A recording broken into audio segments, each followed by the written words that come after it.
പള്ളിയിലൊക്കെ ഇപ്പോഴത്തെ അവസ്ഥ എന്താ ചെയ്യുന്നത്? ഇവിടെ തുറക്കുമ്പോൾ താഴേക്കൂടെ വെള്ളം വരികയാണ്. തജ്രീമിൻ തഹ്തിഹൽ അൻഹാറു എന്ന് ഖുർആനായി തോന്നുന്നു. താഴേക്കൂടെ വെള്ളം വരിക. മുകളിൽ തിരിച്ചാൽ മതി, താഴേക്കൂടെ വെള്ളം. അതാണ് പരിപാടി. എല്ലാ സൗകര്യം ചെയ്തു കൊടുക്കുക.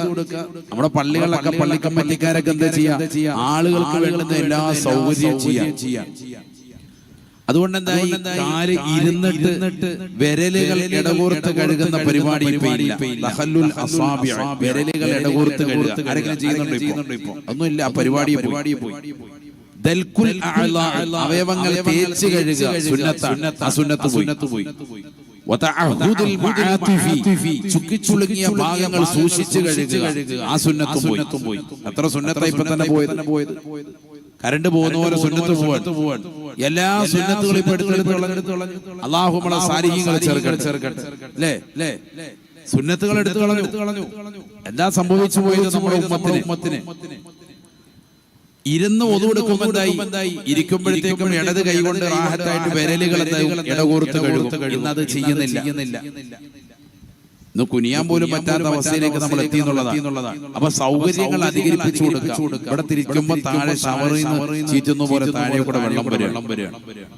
അല്ലാഹു നമ്മളെ കാത്തു സംരക്ഷിക്കട്ടെ. വളരെ ശ്രദ്ധിക്കണം. പരിപാലക സമിതികൾ ആരെങ്കിലും എന്റെ ശബ്ദം കേൾക്കുന്നുണ്ടെങ്കിൽ ഗൗരവത്തോടുകൂടി നിങ്ങൾ ശ്രദ്ധിക്കേണ്ട വിഷയമാണ്. സൗകര്യങ്ങൾ ചെയ്തോളി, പക്ഷെ അതൊക്കെ ഇസ്ലാമിന് ഘടകവിരുദ്ധമായി പോകരുത്. ശ്രദ്ധിക്കണം.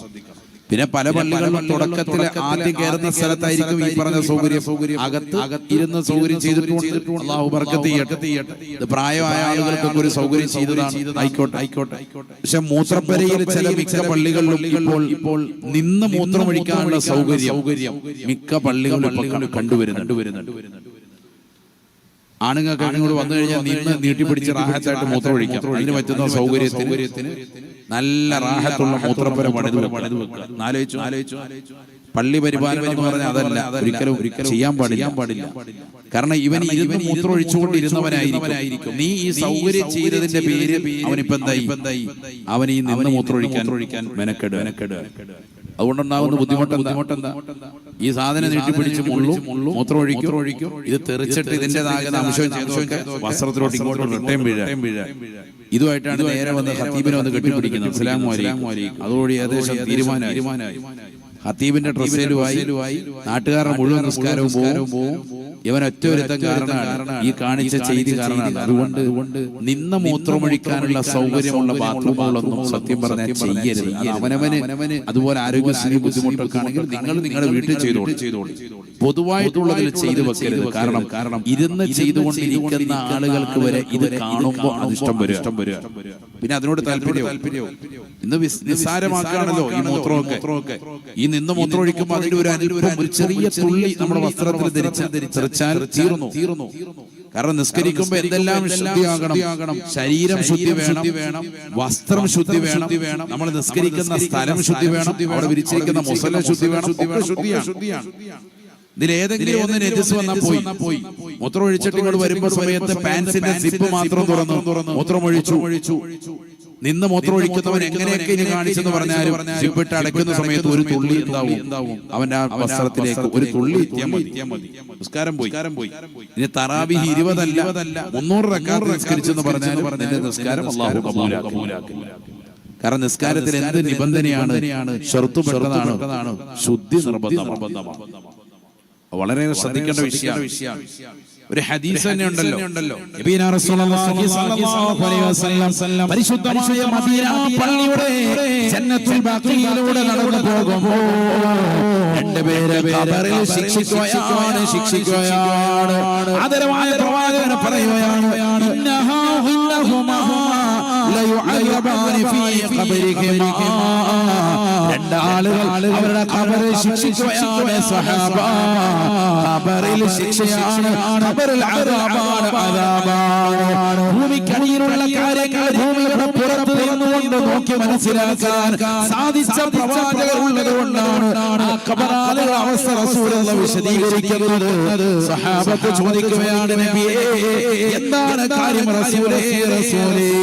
അല്ലാഹുവിന്റെ റസൂൽ പറയുകയാണ്, ഒന്നാമത്തെ ആള് മൂത്രമൊഴിച്ചാൽ നല്ലതുപോലെ ശുചീകരിക്കാറില്ല, ധൃതി കാണിച്ചു പോകുന്നവനാണ്. അവന്റെ ശരീരത്തിലേക്ക് വസ്ത്രത്തിലേക്ക് നജസ് പുരളുകയാണ്. അതുമായി നടക്കുന്നവൻ, അതുമായി നിസ്കരിക്കുന്നവൻ, അവനാണ് ഈ ഖബറിൽ ശിക്ഷ അനുഭവിക്കുന്നത് എന്ന് നബിയുനാ റസൂലുള്ളാഹി. രണ്ടാമത്തെ ആളോ അവൻ നബീമത്തുമായി നടക്കുന്നവനാണ്, ഏശനിയാണ്. എന്റെ പേരെയാണ് ഖബറിൽ ശിക്ഷിച്ചതായി ഞാൻ കാണുന്നത് എന്ന് ഹബീബുനാ റസൂലുള്ളാഹി. 1400 വർഷം മുമ്പ് അല്ലാഹുവിന്റെ റസൂൽ ഈ രീതിയിൽ സമുദായത്തെ ഉത്ബോധനം നടത്തിയെങ്കിൽ ഈ രണ്ട് വിഷയവും ഗൗരവമാണ്. ഖബറിൽ പോയി സുഖമായിട്ട് കിടക്കാൻ പറ്റൂല, അവിടെ പോലും സന്തോഷം കിട്ടൂല. അതുകൊണ്ട് മൂത്രമൊക്കെ ഒഴിച്ചാൽ നല്ല റാഹത്തായിട്ട് വൃത്തിയായിട്ട് കഴിക്കും, ഒരു ധൃതി കാണിക്കണ്ട. അതിനൊരു 2 മിനിറ്റ് എടുത്താലും കുഴപ്പമില്ല. അല്പം പ്രായമായവരൊക്കെ എന്താവും, മൂത്രസഞ്ചിയിൽ നിന്ന് അവന്റെ മൂത്രനാളിയിലൂടെ പുറത്തേക്ക് വരാൻ വേണ്ടി ഒരല്പം ടൈം എടുക്കും. അപ്പൊ ധൃതി പിടിച്ചുകൊണ്ട് പോരണ്ട. അതിനാണ് ഇമാമിങ്ങൾ പറയുന്നത്, 1-2 പ്രവർത്തനങ്ങൾ കൊണ്ട് ആ മൂത്രസഞ്ചിയിൽ കെട്ടിക്കിടക്കുന്ന മൂത്രനാളിയിൽ എവിടെയെങ്കിലും കെട്ടിക്കിടക്കുന്ന എന്തെങ്കിലും ഒരു അംശം ഉണ്ടെങ്കിൽ അത് പുറത്തേക്ക് വരാൻ എന്ത് ചെയ്യണം? ഇടതുഭാഗത്തേക്ക് ആസ്വദിച്ചിരിക്കുക മാത്രമല്ല, തൊണ്ടയൊന്ന് അനക്കണം. ഈ തൊണ്ടയനക്കിലൂടെ അത് പുറത്തു പോകും. ഇസ്തിബ്റാ എന്നാണ് ഇമാമികൾ അതിനെ പറയാം. അല്ലെങ്കിൽ ചെറുതായിട്ട് എന്ത് ചെയ്യണം? ശരീരത്തിലെ വസ്ത്രത്തിലൊന്നും പുരളാതെ പതുക്കെ അങ്ങോട്ടും ഇങ്ങോട്ടും 2 അടിയൊന്നും നടക്കണം ആ മൂത്രപ്പുരയിൽ തന്നെ. അപ്പൊ ആ അല്പം എന്താ ഉള്ളത് ആ കെട്ടിക്കിടക്കുന്നത് പ്രായമുള്ളവർക്കറിയാം. പക്ഷെ പുതിയ തലമുറ മനസ്സിലാക്കാൻ വേണ്ടി പറയാം, നമ്മൾ ഈ തൊണ്ടയനക്കൽ ഇപ്പൊ ഇല്ല, ഇതുള്ളത് ഇപ്പൊ ആ തഹിയ്യാത്തിലാണ് ഇമാം ഒരല്പം വൈകി പോയ ഈ തൊണ്ടയനക്കൽ നമ്മൾ അങ്ങോട്ട് വെച്ചു.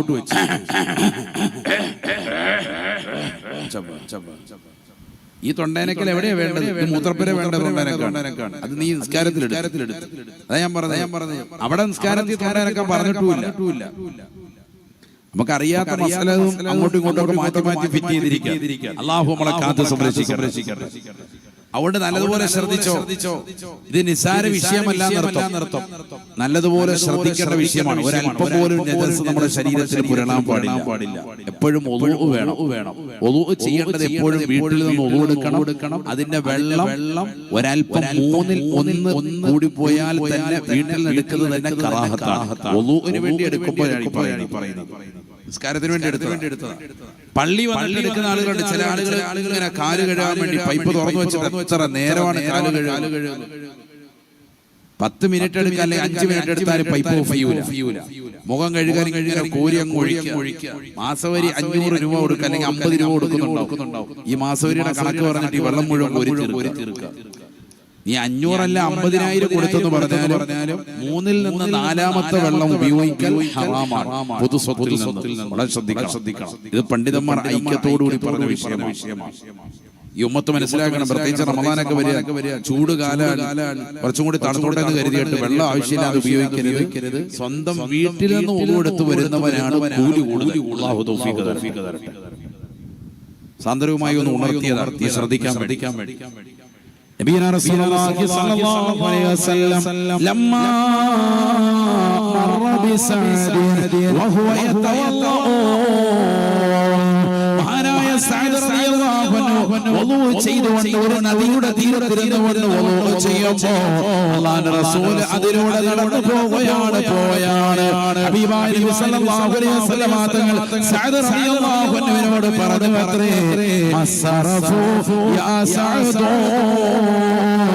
മസ്സറഫു യാ സഅദ്, എത്ര വലിയ തൂർത്താണ് സഅദേ നീ നടത്തുന്നത്, ഇത് വലിയ തൂർത്താണ് എന്ന് നബിയുനാ റസൂലുള്ളാഹി. സഅദ് റളിയല്ലാഹു അൻഹു അല്ലാഹുവിന്റെ റസൂലിനോട് ചോദിക്കുകയാണ്, അഫിൽ വുളൂഇ ഇസ്റാഫുൻ യാ റസൂലല്ലാഹ്, വുളൂ ചെയ്യുകയാണ് നബിയേ. അല്ലാഹുവിന്റെ മുന്നിൽ സുജൂദ് ചെയ്യാൻ വേണ്ടി നിസ്കരിക്കാൻ വേണ്ടി വുളൂടെ വെള്ളത്തിൽ ഇസ്റാഫുണ്ടോ തോർത്തുണ്ടോ? അല്ലാഹുവിന്റെ റസൂൽ പറയുകയാണ് നഅം സഅദ് ഉണ്ട് സഅദേ സഅദേ വഇൻ കുൻത അലാ നഹരി ജാരിൻ അതിശക്തമായി നിറഞ്ഞ കവിഞ്ഞൊഴുകുന്ന നദിയുടെ തീരത്തിൽ നിന്നുകൊണ്ട് നീ വുളൂ എടുക്കുകയാണെങ്കിൽ പോലും ഒരിക്കലും ഒരൽപ്പം പോലും വെള്ളം കൂടുതലായി എടുക്കരുതേ എന്ന് നബിയുനാ റസൂലുള്ളാഹി. നദിയുടെ തീരത്തിരുന്ന് ഒടുക്കുക, നല്ല നിറഞ്ഞ് കവിഞ്ഞു വരുന്നതാകുന്ന ജലാശയം, സമുദ്രം. അതിന്റെ അറ്റത്തിരുന്ന് നീ ഒടുത്താൽ പോലും ഇഷ്ടംപോലെ വെള്ളം ഉണ്ടല്ലോ എന്ന് കരുതിയിട്ട് നാലാമത്തെ വട്ടം നീ എടുക്കരുത്, അത് ചോദ്യം ചെയ്യപ്പെടുമെന്ന് സയ്യിദുനാ റസൂലുള്ളാഹി. ഇതൊക്കെ നമ്മുടെ ഉമ്മത്ത് പഠിക്കേണ്ടതാണ്. അര ബക്കറ്റ് വെള്ളം ഒരു സാ എന്ന് പറയും. നബി സല്ലല്ലാഹു അലൈഹി വസല്ലം തങ്ങൾ കുളിച്ചിരുന്നു, ഹദീസിൽ കാണാം. എത്രയാ? അര ബക്കറ്റ് വെള്ളം കൊണ്ടാണ് നബി സല്ലല്ലാഹു അലൈഹി വസല്ലം കുളിച്ചിരുന്നു എന്ന് പറഞ്ഞാൽ നബി കുളിക്കുന്നതൊക്കെ എപ്പോഴും അങ്ങനെയാണെന്ന് അർത്ഥം. അര ബക്കറ്റ് വെള്ളം നമ്മളെ കൊണ്ട് പറ്റുമോ? പൈപ്പിലൊന്ന് പിടിക്കണം അര ബക്കറ്റ്. എന്നിട്ട് എന്ത് ചെയ്യാ? നാളെ മുതൽ ഒന്ന് കുളിച്ചു നോക്കുക. അത് നടക്കില്ല ഉസ്താദേ, ശരീരത്തിലൊന്നും വെള്ളം എത്തൂല. അതൊക്കെ എത്താനുള്ള വകുപ്പ് എന്താന്ന് പറഞ്ഞാല് വീട്ടിൽ ആരും ഇല്ലാത്ത സമയം നീ കുളിച്ചോണ്ട് നിൽക്കാണ്, അല്ലെങ്കിൽ വാഷ്റൂമിൽ പോയിക്കൊണ്ടിരിക്കുക. അപ്പൊ പൈപ്പിലെ വെള്ളവും തീർന്നു എനക്ക് ഇറങ്ങാനും വരാനും അങ്ങനത്തെ ഒരു സ്ഥിതി വിശേഷമാണെങ്കിൽ ഈ അര ബക്കറ്റല്ല 1/4 ബക്കറ്റ് വെള്ളം ഉണ്ടെങ്കിൽ നിന്റെ കാര്യം നടക്കും. നല്ല റാഹത്തായിട്ട് എല്ലാം കാര്യം നടക്കും. ഇത് വെള്ളം ഇഷ്ടംപോലെ ഉണ്ടല്ലോ, അത് മനസ്സിലിങ്ങനെ കടക്കുക. അതുകൊണ്ടാണ് ഈ പൈപ്പ് ഇങ്ങനെ തുറന്നു വെക്കുന്നത്. എപ്പോഴും വെള്ളം ഉപയോഗിക്കുമ്പോൾ പൈപ്പ് ബക്കറ്റിൽ പിടിച്ചിട്ട് അതിൽ നിന്ന് ഉപയോഗിക്കാൻ പരിശ്രമിക്കുക. അങ്ങനെ തന്നെ ശരിക്കും നല്ലത്. കാരണം അതിനൊരു അളവുണ്ടാവും, കറക്റ്റ് ഉണ്ടാവും. ഷവറൊക്കെ ആവുമ്പോൾ എന്താവും? ഇഷ്ടംപോലെ വെള്ളം കൂടുതൽ ഉപയോഗിക്കാം. ഒരു സെക്കൻഡിനുള്ളിൽ തന്നെ ലിറ്റർ കണക്കിന് വെള്ളം പുറത്തു പോകും. ഓരോ മിനിറ്റിലും ലിറ്റർ കണക്കിന് വെള്ളം നിറപ്പിക്കൊണ്ടിരിക്കും. ഉപയോഗം കൂടുക. പരമാവധി എപ്പോഴും നല്ലത് പൈപ്പ് തുറന്നു വെച്ചാൽ പഴയ രീതിയാണ് എപ്പോഴും നല്ലത്. പൈപ്പ് തുറന്നു വെക്കുക, ബക്കറ്റിൽ വെള്ളം പിടിക്കുക, അതുകൊണ്ട് കുളിക്കുക. കറക്റ്റാണ്. ഒരു ബക്കറ്റ് വെള്ളം ഉണ്ടെങ്കിൽ റാഹത്തായിട്ട് കുളിക്കാൻ പറ്റും. കുളി എന്ന് പറഞ്ഞാൽ തന്നെ ശരീരം മുഴുവൻ വെള്ളം എത്തിക്കുക എന്നുള്ളതാണ്. അത് നല്ല റാഹത്തായിട്ട് നല്ല രീതിയിൽ നോക്കി ഉപയോഗിക്കണമെന്ന് അർത്ഥം. ഇനിയുള്ള കാലം വെള്ളത്തിന് വേണ്ടി യുദ്ധം നടക്കാൻ പോകുന്ന കാലഘട്ടമാണ്. എത്ര ആളുകൾ വെള്ളം കിട്ടാതെ ഒരു നേരത്തേതാകുന്ന കുടിക്കാൻ പോലും വെള്ളമില്ലാതെ പ്രയാസപ്പെടുന്ന എത്ര ആളുകൾ ലോകത്തിന്റെ വിവിധ ഭാഗങ്ങളിലുണ്ട്. അങ്ങനെ തന്നെ മരണപ്പെട്ടു പോയ എത്രയോ സാധുക്കളായ ആളുകൾ ലോകത്തിന്റെ വിവിധ ഭാഗങ്ങളുണ്ട്. ഒരു തുള്ളി വെള്ളത്തിന് ദാഹിച്ച് മരണപ്പെട്ടു പോയ ആളുകളുണ്ട്. അതൊക്കെ വെച്ച് നോക്കുമ്പോൾ റബ്ബ് നമുക്ക് നൽകിയിരിക്കുന്ന തൗഫീഖ് വളരെ വലുതാണ്. അല്ലാഹു നമ്മളെ സ്വീകരിക്കുമാറാവട്ടെ. അതുകൊണ്ട് ശ്രദ്ധിക്കണം, ഉപയോഗിക്കുന്ന വെള്ളമൊക്കെ വളരെ ഹിസാബ് ഉണ്ടാകും, ആഖിറത്തിൽ ഉണ്ടാകും. അതുകൊണ്ട് അതിനൊക്കെ ഒരു കണക്ക് വെക്ക്. ഓവറായിട്ട് ഉപയോഗിക്കരുത്. അല്ലാഹു തൗഫീഖ് നൽകട്ടെ. ആമീൻ പറയും. അല്ലാഹു തൗഫീഖ് നൽകട്ടെ. ആ ബക്കറ്റൊന്നും ഒരു സദഖ ഇൻഷാ അല്ലാഹ് എല്ലാവരും അല്ലാഹു നമ്മുടെ സദഖകളെ സ്വീകരിക്കട്ടെ. എല്ലാ മുറാദുകളും അല്ലാഹു ഹാസിലാക്കട്ടെ.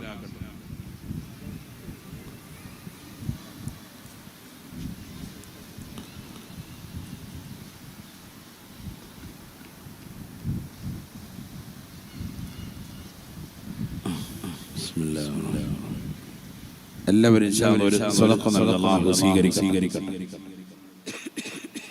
നമ്മുടെ സഫ്വാനൊക്കെ എത്തിയിട്ടുണ്ട്. അതാ പിന്നെ പിരിച്ചേക്കാൻ ഹാജിയാർ വന്നു കഴിഞ്ഞാൽ പിരിക്കണം. മിത്തബയിൽ അല്ലാഹു ബർക്കത്ത് ചെയ്യട്ടെ. ഇവിടെ ശ്രദ്ധിക്കും, നല്ലതുപോലെ ശ്രദ്ധിക്കും. അല്ലാഹു നമ്മളെ സ്വീകരിക്കട്ടെ.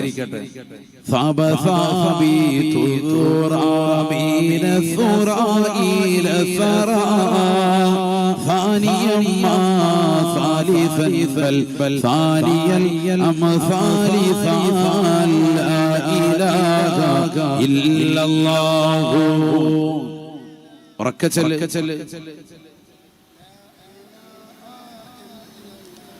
അല്ലാഹു ഞങ്ങളുടെ സദഖ നീ സ്വീകരിക്കണേ അല്ലാഹ്. ഇബാദത്തുകളെ ഖബൂലാക്കണേ അല്ലാഹ്. പോരായ്മകളെ പരിഹരിക്കണേ അല്ലാഹ്. വിഷമങ്ങളെ പ്രയാസങ്ങൾ മാറ്റണേ അല്ലാഹ്. അപകടങ്ങളെ തൊട്ട് ദുരിതങ്ങളെ തൊട്ട് ദുരന്തങ്ങളെ തൊട്ട് വിപത്തുകളെ തൊട്ട് കാലവിപത്തുകളെ തൊട്ട് കാവൽ നൽകണേ അല്ലാഹ്. ഹലാലായ സാമ്പത്തികം നീ നൽകി അനുഗ്രഹിക്കണേ അല്ലാഹ്. നൽകിയിട്ടുള്ള സമ്പത്തിൽ വർദ്ധനവ് നൽകണേ അല്ലാഹ്. കണ്ണീർ വെക്കുന്നവരുടെ കണ്ണീരിനെ തൊട്ട് അസൂയ തൊട്ട് മാരണം ചെയ്യുന്നവരുടെ മാരണങ്ങളെ തൊട്ട് കാക്കണേ അല്ലാഹ്. നൽകിയിട്ടുള്ള എല്ലാ നിഅമത്തുകളും നിലനിർത്തണേ അല്ലാഹ്. അത് കൂടുതൽ വിശാലമാക്കി അനുഗ്രഹിക്കണേ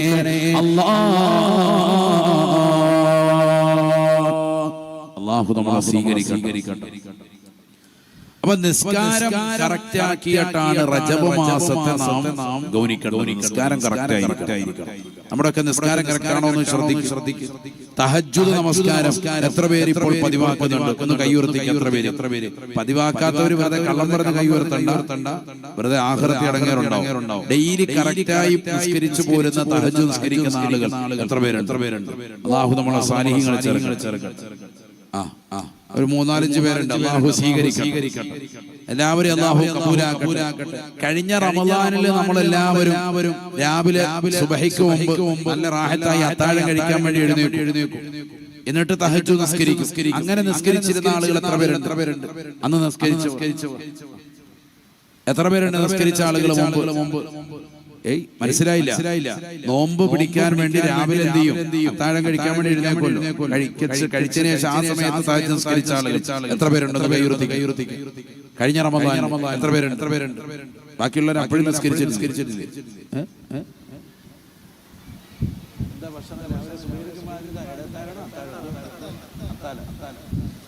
തന്നെ അത്താഴം കഴിക്കാൻ വേണ്ടി രാവിലെ എഴുന്നേറ്റിട്ട് വരത്തില്ലേ? ആ സമയത്ത് നിസ്കരിച്ച എത്ര പേരുണ്ട്? തഹജ്ജുദ് നിസ്കരിച്ച ആളുകൾ കൈയുയർത്തി. ഇനി അതല്ല വേറെ വല്ലാണോ പറയുന്നത് അറിയാം. അല്ലാഹു നമ്മളെ സാലിഹീങ്ങളെ ചേർക്കട്ടെ. കൈയുയർത്താൻ മടിയുണ്ട്. കാരണം എന്താന്ന് പറഞ്ഞാൽ രാവിലെ ഇനി വേറെ വല്ലതും പറയാനാണോ പേടിച്ചിട്ട് ആ നിസ്കരിന്ന് പറഞ്ഞ കൈയുയർത്തിയവർക്കൊക്കെ അല്ലാഹു പ്രത്യേകം ബർക്കത്ത് ചെയ്യട്ടെ. ആമീൻ പറയും സഹോദരങ്ങളെ. അല്ലാഹു ബർക്കത്ത് ചെയ്യട്ടെ.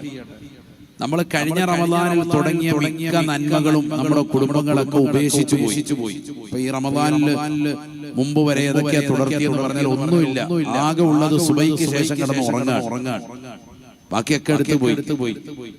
എല്ലാ നന്മകളും പോയി. തഹജ്ജുദില്ല, ദുഹാ നമസ്കാരമില്ല, വിത്ർ നിസ്കാരമില്ല.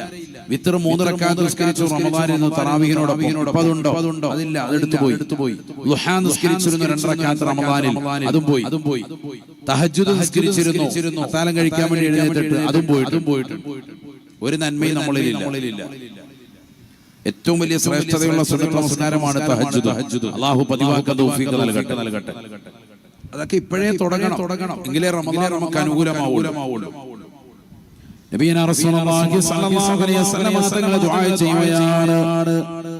അല്ലാഹുവിന്റെ റസൂൽ സ്വല്ലല്ലാഹു അലൈഹി വസല്ലം തങ്ങൾ സ്വഹാബത്തിനോട് പറഞ്ഞുവല്ലോ, സല്ലു ബില്ലൈലി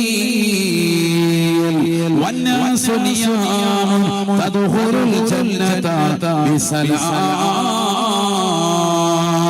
രാത്രിയിലുള്ള തഹജ്ജുദ് പതിവാക്കണേ. ജനങ്ങൾ മുഴുവനും ഉറക്കിലേക്ക് പോകുമ്പോ ഉറക്കമൊഴിച്ചുകൊണ്ട് പടച്ചറപ്പിലേക്ക് പൊട്ടിക്കരഞ്ഞുകൊണ്ട് നിസ്കരിക്കുന്ന ഏതൊരു സഹോദരനോടോ സഹോദരിയോടോ തദ്ഖുലുൽ ജന്നത ബിസലാം.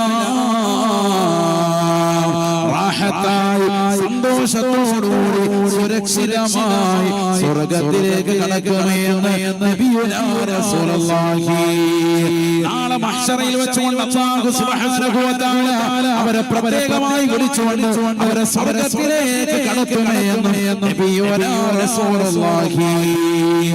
ഏതെല്ലാം മുസ്ലിം സഹോദരങ്ങളുണ്ടോ സഹോദരിമാരുണ്ടോ പരിശുദ്ധമായ നമസ്കാരത്തെ ഗൗനിക്കുന്നവരുണ്ടോ, ഒരു ദിവസം പോലും മുടങ്ങാതെ രാത്രി ഉറക്കിൽ നിന്ന് എഴുന്നേറ്റ് 2 റക്അത്തെങ്കിലും തഹജ്ജുദ് നമസ്കരിക്കുന്നതായ ഏതൊരു മുസ്ലിമുണ്ടോ മുസ്ലിമത്തുണ്ടോ ആഖിറം രക്ഷയാണ്.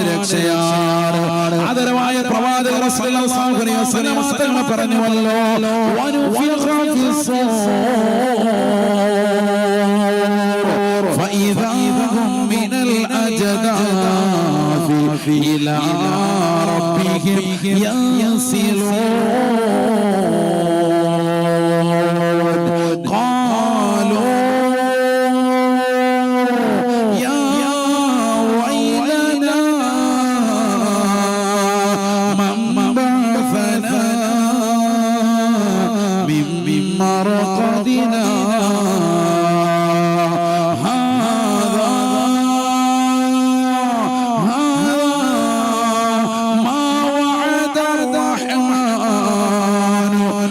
صدق المرسلون إن كانت إلا صيحة واحدة إن كانت إلا صيحة واحدة فإذا هم جميع لدينا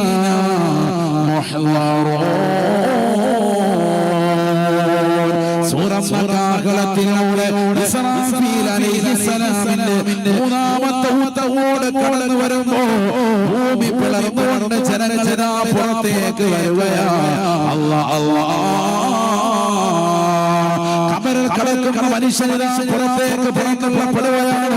അമ്മയാണ്, സഹോദരനാണ്, സഹോദരിയാണ്, അതിരിതാ ബന്ധുവാണിലുള്ളതാകുന്ന സഹോദരങ്ങളുണ്ട്, മുത്തബയിലുള്ള സഹോദരങ്ങളുണ്ട്, പുത്തൂരിലുള്ളവരുണ്ട്, മംഗലാപുരത്തുള്ള സഹോദരങ്ങളുണ്ട്, കർണാടകയിലെ വിവിധ ഭാഗങ്ങളിലുള്ളവരുണ്ട്, ലോകത്തിന്റെ വിവിധ ഭാഗങ്ങളിലുള്ളതായ മുസ്ലിമീങ്ങളുണ്ട്, അമുസ്ലിമീങ്ങളുണ്ട്.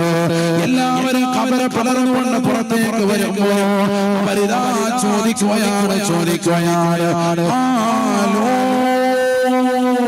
يا ويلنا من بعثنا من مرقدنا ഖബർ പിളർന്ന് പുറത്തേക്ക് വരുന്ന മനുഷ്യനെ ചോദിക്കുകയാണ് ആരാണ് ഞങ്ങളെ ഈ ഉറക്കിൽ നിന്ന് വിളിച്ചുണർത്തിയത്? ഞങ്ങളെ ഈ ഉറക്കിൽ നിന്ന് വിളിച്ചുണർത്തിയത് ആരാണെന്ന് ചോദിക്കുമ്പോ അല്ലാഹു മലക്കുകൾ മുഖേന വ്യക്തമായ മറുപടി നൽകുകയാണ്.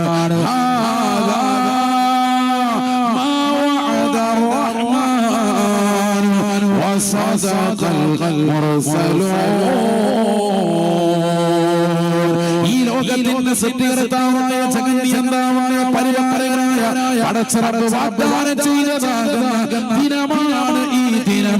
നന്മകൾ ചെയ്തവരെ, തിന്മകൾ അനുഷ്ഠിച്ചവരെ, നിങ്ങളുടെ നന്മ തിന്മകൾക്ക് പ്രതിഫലം നൽകുന്ന ദിവസമാണ് ഈ പരിശുദ്ധമാക്കപ്പെട്ടതായ ദിനമെന്ന് അവർക്ക് അറിയിപ്പ് നൽകുകയാണ്.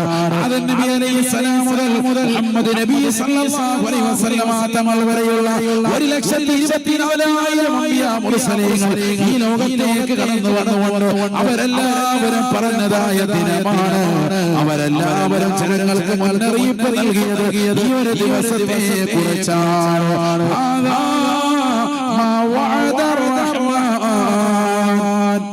وصدق المرسلون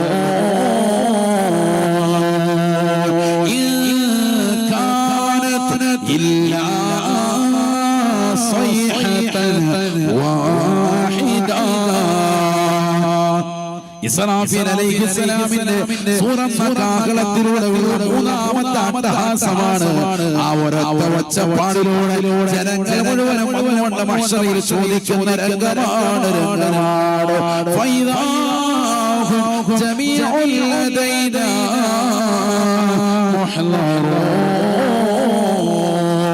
യാസീനിലൂടെ അല്ലാഹു ആ സംഭവം ലോകരെ പഠിപ്പിക്കുകയാണ്. ജനങ്ങൾ മുഴുവനും പടച്ചറബിന്റെ മുന്നിൽ വിറങ്ങലിച്ചുകൊണ്ട് മുട്ടിൽ കെട്ടിയ നിലയിലായി അല്ലാഹുവിൽ വന്നുകൊണ്ട് നമ്മുടെ ശിരസ്സരായി നിലകൊള്ളുകയാണ്. അല്ലാഹു ഖുർആനിലൂടെ തന്നെ ലോകരെ പഠിപ്പിച്ചുവല്ലോ. നബിയേ അന്ന് തങ്ങൾ ജനങ്ങളെ കാണുകയാണ് എങ്കിൽ ഫതറാ കുല്ല ഉമ്മത്തിൻ ജാസിയ മുട്ടിൽ കെട്ടിയ നിലയിലായി വിറങ്ങിലച്ചുകൊണ്ട് അല്ലാഹുവിന്റെ ദർബാറിൽ ജനങ്ങൾ വന്നുകൊണ്ട് പേടിച്ചുകൊണ്ട് നിലകൊള്ളുന്ന നബിയെ തങ്ങൾക്ക് കാണാൻ സാധിക്കമേ എന്ന് വിശുദ്ധമായ ഖുർആൻ. ഈ നിലയിൽ ജനങ്ങളെല്ലാം മഹ്ശറിലേക്ക് എത്തുകയാണ്. യൗമ യഖൂമു വൽ മലായികതു സഫാ ലാ യതകല്ലമൂൻ ലാ യതകല്ലമൂൻ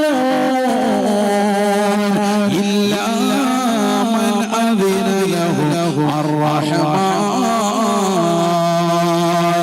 വഖാല സവാബാ. അല്ലാഹുവിന്റെ സൈന്യമാകുന്ന മലായികത്തുകൾ ഇതാ കടന്നു വരുകയാണ്. ആ സൈന്യത്തിന്റെ എണ്ണം നമുക്ക് തന്നെ അറിയുകയില്ല.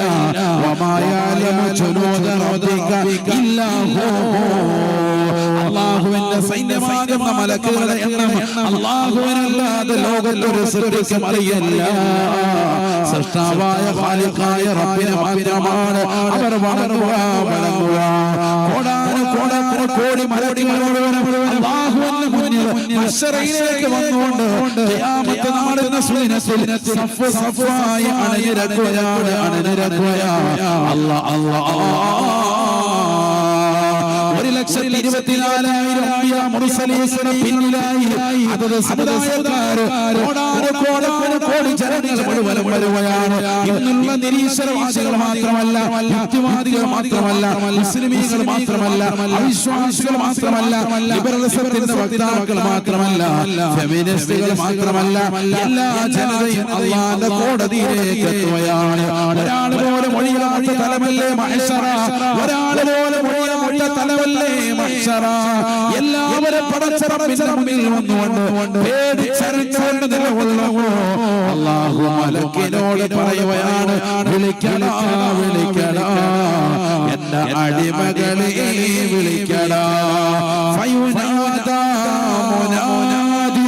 അല്ലാഹുവിന്റെ റസൂൽ പറയുകയാണ്, ഒരു മലക്കിതാ വിളിച്ചു ചോദിക്കുകയാണ്, അയ്നല്ലദീന കാനൂ تتجافى جنوبهم عن المضاجع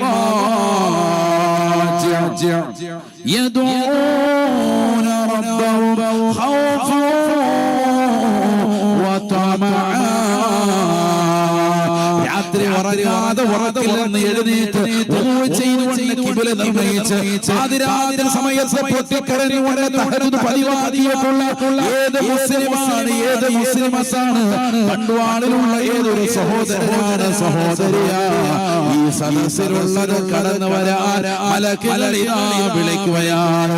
നമ്മൾ കൂടിയതുപോലെ 4-5 പേര് കൂടിയിട്ടുള്ള മജ്‌ലിസല്ല, ആയിരങ്ങൾ ഒരുമിച്ചിട്ടുള്ള മജ്‌ലിസല്ല, കോടി ജനങ്ങൾ മുഴുവൻ ഒരുമിച്ച് നിൽക്കുന്നതായ മഹ്ശറയിൽ അല്ലാഹു മലക്ക് മുഖേന വിളിച്ചു ചോദിക്കുകയാണ്, അയ്നല്ലദീന കാനൂ തതജാഫാ ജുനൂബുഹും അനിൽ മളാജിഅ.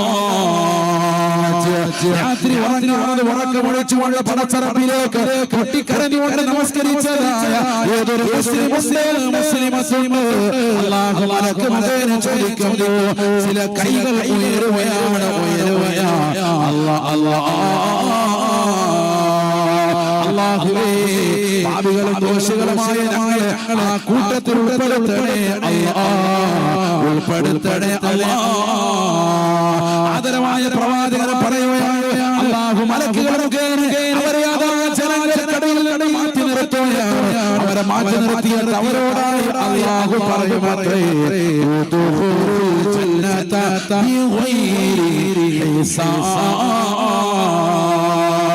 പരിശുദ്ധമായ സ്വർഗ്ഗത്തിന്റെ വാതായനങ്ങൾ ഇതാ നിങ്ങൾക്ക് മുമ്പിൽ തുറക്കപ്പെട്ടിരിക്കുകയാണ്.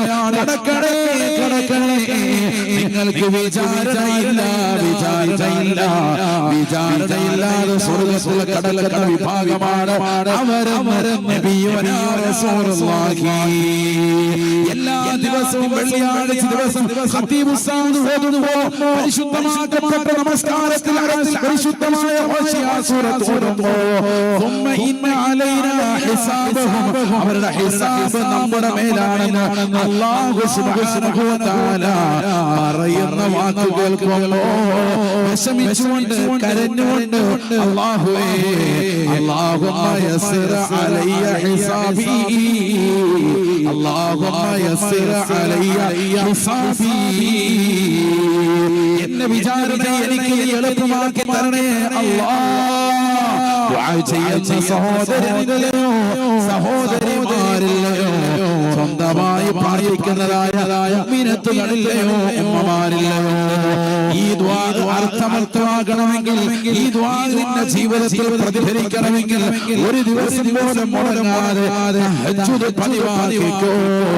അല്ലാഹുവിന്റെ റസൂൽ പറയുകയാണ്, വിചാരണയില്ലാതെ സ്വർഗ്ഗത്തിലേക്ക് കടക്കാൻ അവസരം കിട്ടുന്നവരാണ് അവരെന്ന് നബിയുനാ റസൂലുള്ളാഹി സ്വല്ലൂ ബില്ലൈലി വന്നാസു നിയാം തദ്ഖുലുൽ ജന്നത ബിസലാം. രാത്രി നിസ്കരിക്കണേ, ജനങ്ങൾ മുഴുവനും ഉറക്കിലാണ്. നിങ്ങൾ ഉറക്കം ഉറച്ചുകൊണ്ട് നിസ്കരിച്ചാൽ വിചാരണയില്ലാതെ സ്വർഗ്ഗത്തിലേക്ക് കടക്കാൻ അത് കാരണമായി തീരുമേ എന്ന് നബിയുനാ റസൂലുള്ളാഹി. അല്ലാഹു തൗഫീഖ് നൽകട്ടെ. വിചാരണയില്ലാതെ സ്വർഗ്ഗത്തിലേക്ക് കടക്കാൻ പറ്റും ആർക്കും? തഹജ്ജുദ് പതിവാക്കുന്നവർ വേണം. നാളത്തെ മഹ്ശറയിൽ ഏറ്റവും കൂടുതൽ പ്രയാസപ്പെടും വിചാരണ. ഹദീസിലുണ്ട്, ആരെങ്കിലും വിചാരണക്കാരെത്താൻ അവൻ ഉറപ്പായും ശിക്ഷിക്കപ്പെടും. അല്ലാഹു നമ്മളെ കാക്കുമാറാവട്ടെ. അവിടെ എത്തുമ്പോഴേ തന്നെ ഇവരെ വിളിക്കും, നിങ്ങൾ നിൽക്കണം, നിങ്ങൾ തഹജ്ജുദ് നിസ്കരിച്ച ആളല്ലേ, നിങ്ങൾ വേഗം കയറിക്കോ, സ്വർഗ്ഗത്തിലോട്ട് പോയിക്കോ, വേഗം പോയിക്കോ. മഹ്ശറയിൽ അവർക്ക് ഹിസാബില്ല, വേഗം സ്വർഗ്ഗത്തിലേക്ക്. മാഷാ അല്ലാഹ്. കാരണം എന്താ? രാത്രി ഉറക്കമൊഴിച്ച് ഇബാദത്തെടുത്ത ആളുകളാണ്. ഫുള്ളായിട്ട് വേണ്ട, രാത്രി കുറഞ്ഞ സമയം ഒരു അരമണിക്കൂറെങ്കിലും നിങ്ങൾ മാറ്റി വെച്ചോ. ഇപ്പൊ സുബഹിയുടെ ഭാഗം എത്ര മണിക്കാണ്? സുബഹിയുടെ ഭാഗം എത്ര മണിക്കാണ്? ബാങ്കുവിളി കേൾക്കുന്നില്ല, ഉറങ്ങിപ്പോ. എത്ര മണിക്കാ? 8 മണി. അത് അലാറം വെച്ചേ. എത്ര മണിക്കാ? പറഞ്ഞോളി. ഒരാൾ 5 മണിക്ക്, 5:30. ആരും ഇല്ല ഇവിടെ. 5:35 അല്ലേ? അല്ലാഹു നമ്മളെ സ്വീകരിക്കട്ടെ. അപ്പൊ 5:35 അപ്പൊ 5 മണിക്ക് എഴുന്നേറ്റാൽ തന്നെ തഹജ്ജുദ് ഇപ്പൊ കിട്ടും. നല്ല റാഹത്താണ്. 5 മണിക്ക് അലാറം വെച്ച് ഇപ്പൊ തുടങ്ങണം നമ്മൾ. റമദാനിൽ തുടങ്ങിയ അമലായിരുന്നു, അത് മുടങ്ങിപ്പോയി. ഇപ്പൊ ആകെ നമുക്കുള്ളത് റമദാനിൽ തുടങ്ങിയ അമലിൽ ആകെ മിച്ചമുള്ളത് സുബഹി കഴിഞ്ഞിട്ട് എല്ലാവരും ജമാഅത്തായിട്ട് ഉറങ്ങാൻ. വേറെ ഒന്നും ഇപ്പൊ ഇല്ല. അതോ നമ്മുടെ ജീവിതത്തിലെ ഏറ്റവും വലിയ നാശമാണ് സുബഹി കഴിഞ്ഞിട്ടുള്ള ഉറക്കം. അല്ലാഹു നമ്മളെ കാക്കുമാറാവട്ടെ. ആമീൻ പറയും. അപ്പൊ മുടങ്ങാതെ നമ്മൾ കൊണ്ടുവരണം തഹജ്ജുദ്. അല്ലാഹു തൗഫീഖ് നൽകട്ടെ. തഹജ്ജുദ് നിസ്കരിച്ചു കഴിഞ്ഞാൽ റമദാനിലാകട്ടെ അല്ലാതാകട്ടെ കുറച്ചു നേരം ഖുർആൻ ഓതാം. കുറച്ചു നേരം ഒരു യാസീൻ തന്നെ ഓതിക്കും. നല്ല ബർക്കത്ത്. കാന നബി സല്ലല്ലാഹു അലൈഹി വസല്ലം യഖറഉ സൂറത യാസീൻ സ്വബാഹൻ വമസാഅ. എല്ലാ ദിവസവും പ്രഭാതത്തിലും പ്രദോഷത്തിലും യാസീൻ സൂറത്ത് നബി തന്നെ ഓതിയിരുന്നു. അല്ലാഹുവേ, ഞങ്ങൾക്ക് നീ തൗഫീഖ് നൽകണേ അല്ലാഹ്. എല്ലാ ദിവസവും ഓതിയിരുന്നു. അപ്പോൾ ഒരു യാസീൻ ഓതിക്കവിടെ ഇരുന്നു. അല്ലാഹു തൗഫീഖ് നൽകട്ടെ. യാസീൻ ഭയങ്കര ശ്രേഷ്ഠതയുള്ളതാണല്ലോ. ഇന്നലി കുല്ലി ശൈഇൻ ഖൽബാ വഖൽബുൽ ഖുർആനി സൂറത്തു യാസീൻ. എല്ലാ വസ്തുക്കൾക്കും ഹൃദയമുണ്ട്. പരിശുദ്ധമായ ഖുർആനിന്റെ ഹൃദയം അത് യാസീൻ സൂറത്താണ്. നബിയുനാ റസൂലുള്ളാഹി. അപ്പോൾ യാസീൻ മുടങ്ങാതെ ഓതാം. അല്ലാഹു തൗഫീഖ് നൽകട്ടെ. അത്രല്ല, ബറാഅത്ത് രാവിലെ 3 യാസീൻ ഓതിയില്ലേ? എന്താ യാസീന്റെ ഗുണം? സൂറത്തു യാസീൻ ലിമാ ഖുരിഅ ലഹു. എന്ത് നിയ്യത്ത് വെച്ചുകൊണ്ട് ഓതുന്നു യാസീൻ കൊണ്ട് അത് നിറവേറുമെന്ന് നബിയുനാ റസൂലുള്ളാഹി. ഏത് നിയ്യത്ത് വെച്ച് ഓതിയാലും ആ നിയ്യത്ത് ഹാസിലാകും. യാസീൻ അല്ലാഹു തൗഫീഖ് നൽകട്ടെ. അതുകൊണ്ടാണ് യാസീനെ എല്ലാ സ്ഥലത്തും നമ്മൾ ഫിറ്റ് ചെയ്യുന്നത്. ഒരു യാത്ര പോവാണ്, ഒരു യാസീനോ, ഒരു മരണം നടന്നു, യാസീനോ. കാരണം എന്താ? അദ്ദേഹത്തിന് മഗ്ഫിറത്ത് കൊടുക്കാന്നുള്ള നിയ്യത്തിൽ കൊടുക്കാൻ സൂറത്ത് യാസീൻ ലിമാ ഖുരിഅ ലഹു ഹദീസാണ്. ശരിക്കും മനസ്സിലാക്കണം. എന്തിനു വേണ്ടി ഓതിയോ അത് ഹാസിലാവും. നബി തങ്ങൾ ഇതേപോലെ പറഞ്ഞത് മറ്റൊരു വസ്തു മാത്രമേ ഉള്ളൂ. ഏതാണത്? സംസം വെള്ളം. മാഉ സംസമ ലിമാ ശുരിബ ലഹു. എന്ത് നിയ്യത്ത് വെച്ചുകൊണ്ട് കുടിച്ചോ സംസം വെള്ളം കൊണ്ട് ഹാസിലാവും. പരീക്ഷയ്ക്ക് രാവിലെ പോവാ, നിയ്യത്ത് വെച്ചിട്ട് സംസം വെള്ളം കുടിച്ചോ നല്ല ഓർമ്മ ശക്തി കിട്ടുക, പരീക്ഷയ്ക്ക് നല്ല റാഹത്തായിട്ട് വിജയിക്കണം. സംസം വെള്ളമൊക്കെ വീട്ടിലുള്ള ആളുകൾ അല്ല ഒരു യാസീൻ ഓതിയിട്ട് ഈ യാസീനെ ബർക്കത്തുകൊണ്ട് നല്ല റാഹത്തായി ഓർമ്മ ശക്തിയോടുകൂടി പരീക്ഷ എഴുതാൻ എനിക്ക് തൗഫീഖ് തരണേ നിയ്യത്ത് വെച്ചാൽ അത് ഹാസിലാകും, ഉറപ്പാണ്. കാരണം ഇത് പഠിപ്പിച്ചതാരാ? സയ്യിദുനാ റസൂലുള്ളാഹി. ഈ രണ്ട് വസ്തുക്കളെ കൊണ്ടാണ് നബി സല്ലല്ലാഹു അലൈഹി വസല്ലം പറഞ്ഞിട്ടുള്ളത്. ഒന്ന് സംസമാണ്, മറ്റൊന്നേതാ? സൂറത്ത് യാസീൻ. അവർ രാവിലെ ഒരു യാസീനെ മോദിക്കും, തഹജ്ജുദ് നിസ്കരിച്ചിട്ട് റമദാനിലൊക്കെ